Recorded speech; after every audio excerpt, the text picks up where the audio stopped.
Hello everyone, কেমন আছো তোমরা সবাই? আমার একটা নতুন ব্লগে তোমাদের অনেক অনেক স্বাগত। তো কালকে আমাদের বাড়িতে এসেছিল পূজা, আমার অনেক পুরনো দিনের বান্ধবী। তো যাই হোক, আমি পূজা মা তিনজনে মিলে বেশ সুন্দর একটা সন্ধে কাটালাম। আমি পূজাকে বলছিলাম একটু হাই করে দে। তো যাই হোক, সন্ধ্যেটা বেশ সুন্দরভাবে কাটলো।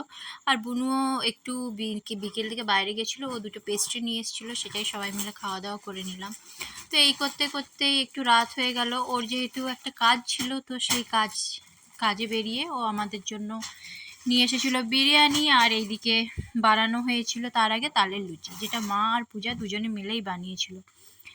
তো যাই হোক, এটাই ছিল কালকের আমাদের রাত্রের খাবার। তো খাওয়া দাওয়া করে গল্প টল্প করে আমরা ঘুমিয়ে পড়েছিলাম। আর তারপর সকাল থেকে তো বৃষ্টি ছিলই। অঝরে বৃষ্টি পড়ার পরে যখন বৃষ্টি থামলো, একটু একটু রোদ শুরু হলো, তখন আমরা তিনজনে মিলেই রেডি হয়ে বেরিয়ে পড়লাম। পূজা চলে গেল ওর বাড়িতে, বলেছে আবার পরে আসবে।